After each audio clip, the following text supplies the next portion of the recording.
भारत और पाकिस्तान के बीच सीधे युद्ध की कहानी तो सबने देखी और जानी है, लेकिन इस समय भारत असली जंग लड़ रहा है उन ताकतों से जो पर्दे के पीछे से शतरंज वाले चाल चल रहे हैं। वो वैश्विक शक्तियां जो भारत को रूस की तरह थका देना चाहती हैं, इजराइल की तरह अनंत युद्ध में उलझा देना चाहती हैं।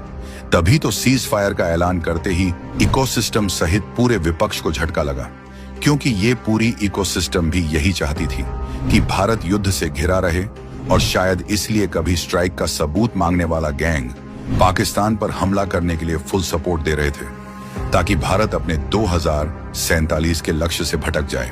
पर्दे के पीछे वाले ताकतों में से एक है चीन, जो भारत के विकास की रफ्तार से डरता है, इसलिए कभी डोकलाम, कभी अरुणाचल, तो कभी पाकिस्तान के कंधे पर बंदूक रखकर भारत को रोकना चाहता है। अमेरिकी डीप स्टेट भारत को एक अंतहीन युद्ध में झोंकना चाहता है, जिससे भारत की ऊर्जा, आर्थिक ताकत और वैश्विक पकड़ कमजोर हो जाए।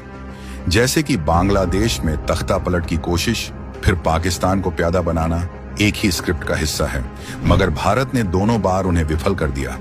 आज के युग में युद्ध सिर्फ टैंक और मिसाइल से नहीं जीते जाते, बल्कि रणनीति, मनोवैज्ञानिक दबाव, आर्थिक संजाल और अंतर्राष्ट्रीय कूटनीति से लड़े जाते हैं। भगवान श्री कृष्ण चाहते तो अश्वत्थामा को मार सकते थे, लेकिन उन्होंने उसकी मणि छीन ली। कर्ण को युद्ध से पहले ही निष्क्रिय किया गया, उसका कवच कुंडल छीना गया। ठीक उसी तरह ऑपरेशन सिंदूर में भारत ने न्यूक्लियर की धमकी देने वाले पाकिस्तान के सिर से रणनीतिक मणि छीन ली है। आज पाकिस्तान सैन्य तौर पर नहीं, बल्कि वैचारिक और रणनीतिक तौर पर नग्न है, और यही असली पराजय होती है। जिस देश को दशकों तक कश्मीर पीड़ित के रूप में बेचने की कोशिश होती रही, अब वही पाकिस्तान आतंक की फैक्ट्री के तौर पर अंतर्राष्ट्रीय मंचों पर बेनकाब हो चुका है।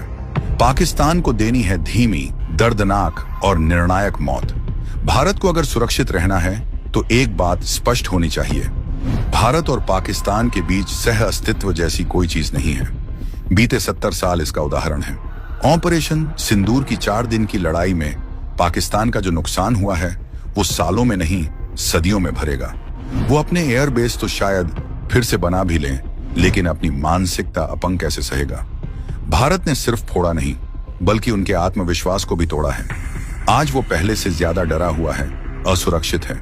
उसकी चीख, उसकी बौखलाहट और अंतर्राष्ट्रीय मंचों पर उसकी सीज फायर गिड़गिड़ाहट इस युद्ध की सबसे बड़ी जीत है। असली दुश्मन अभी बाकी है।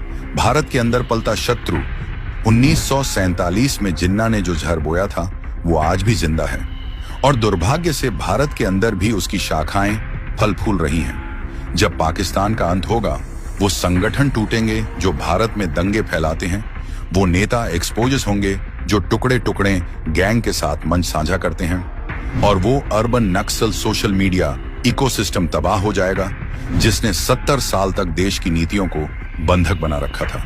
जब तक पाकिस्तान का ये विशैला वजूद जिंदा है, भारत चैन से नहीं रह सकता। भारत को अगर स्थायी शांति चाहिए तो सिर्फ एक ही रास्ता है, आज नहीं तो कल, पाकिस्तान का आतंकित मंसूबों का पूर्ण सफाया। Mark yourself safe from Mahathag Bandhan.